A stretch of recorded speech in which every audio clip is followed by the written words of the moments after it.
Yes, sir. So I just want to talk about a little bit of history. Some people will say it's Black history, but it's actually American history, world history. It's history, correct? It's history.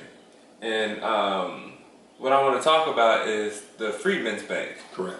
And because as of right now, we're talking about the World Bank, the IMF, things of that sort. But at one point in time, there was a bank dedicated to Black people, and me and you were Black men. Correct. And so we can't run away from that. And so, what happened? What is the Freedmen's Bank, and what happened to it? And it, at one point, what was it set up for? Okay.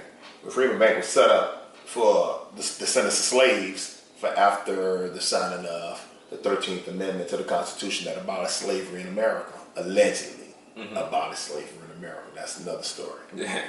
But that was for a place where the slaves had no place they can put their money because the banks was all owned by the plantation owners, the white people, the white society.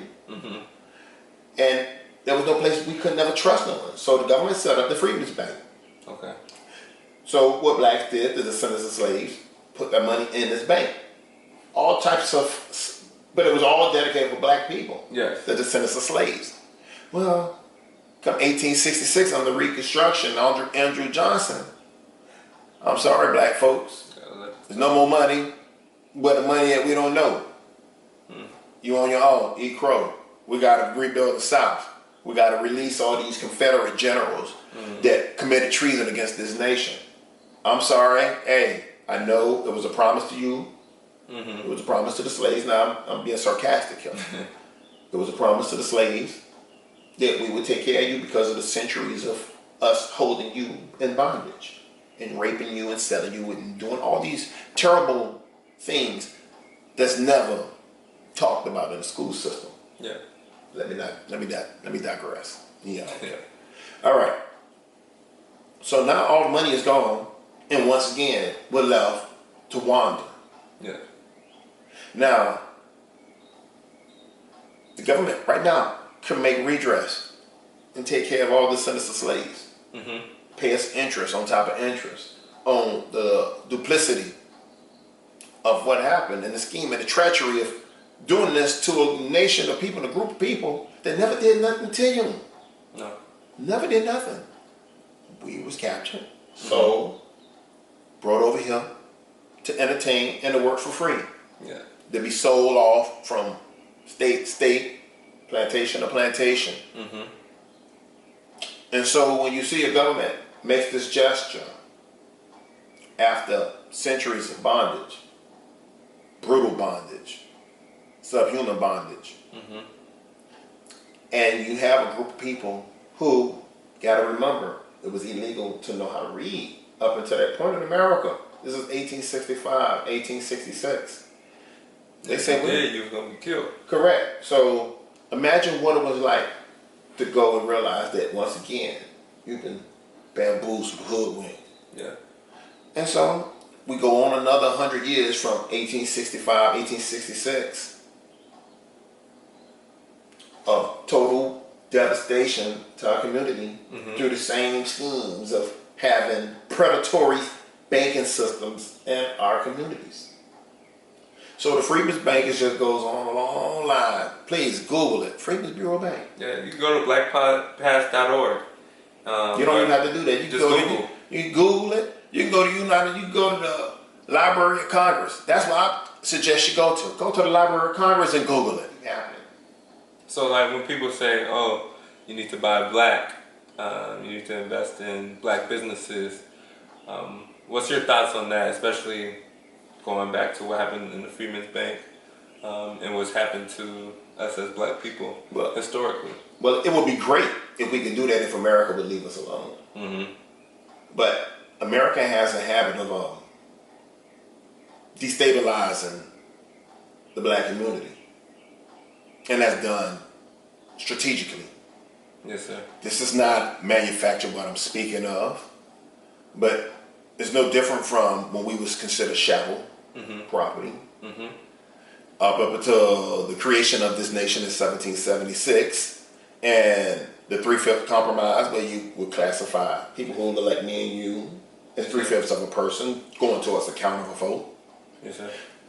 To an 1865 Civil War, where you have one part of the nation decides that the other nation can't tell them what to do. So you go to war on that. Then you allegedly, this nation, America, abolishes slavery, but adds a special clause that says, except if you've been convicted of or duly convicted of a crime, I can have legal involuntary servitude, which means we can still have slavery as long as you committed a crime and we can prove it in law that we structure in a court that we structure to our benefit, then we'll let you be free, but we can convict you of a crime. So then you have your Freedman Bank after that. Well, here it is, 1866, 1867. It's dissolved. Andrew Johnson says, I'm sorry, but you're on your own once again in a nation that denied you the right to read anything of that nature. So we go into the 20th century, and you have us doing exactly that because they set up Jim Crow laws. Yes, sir. Now, you got to remember, we couldn't travel. No. Coming out of slavery. We don't know where to go. So we had to only rely on one another. So yes, there was a bristling black businesses and Black Wall Street, Tulsa, Oklahoma. But there was a Tulsa, Oklahoma everywhere. Gotcha. That's just the most prominent because that's what the United States government used an open air bomb. The first Open air bomb. So that's the relevance of Tulsa. But every city, you gotta think about it. How do we end up in Oklahoma? Well, they were leaving the South. Yeah. So every place you had black businesses because we couldn't go nowhere. Yes, sir. But every time there was prosperity, the local townsman who was not benefiting used their white supremacist institutions, police departments, to come and ransack our developments. So this is not manufactured because if you go back and look at the Tulsa, Oklahoma riots, you will see the people who are ransacking this entire city wearing uniforms. Yes, sir. Now, when we constantly rebuild, they implement more and more policies. So you have the FHA. So here we coming into the early 20th century. You have the Great Depression. Now you have government programs to help the white families called Federal Housing Administration or Authority that allow white families to be able to borrow money. Yes, sir. Well, it was a policy that made sure that black families could not move in white communities. Covenant codes. So they restricted you based on your race. Now, that was a government program. Yes, sir. Now, the government program is still ran by regular individuals. Now, I'm not making this up either. If you want to go on the library card, no, go to Federal Housing Administration's website and Google redlining. And they will give you a complete history on what the FHA did. So it built the white middle class and it also had categories 1, 2, 3, and 4. What were the categories? Well, category 1, that's prime. Okay. We couldn't get that. No. We was restricted. Category 2, that's subprime. But it's not for you still because of covenant codes. And you got to remember, we're still in Reconstruction and Jim Crow, so it's legal segregation. Then you got the third code. Okay, that's the lower middle class white people. Okay. Then we have category 4, but that's industrial.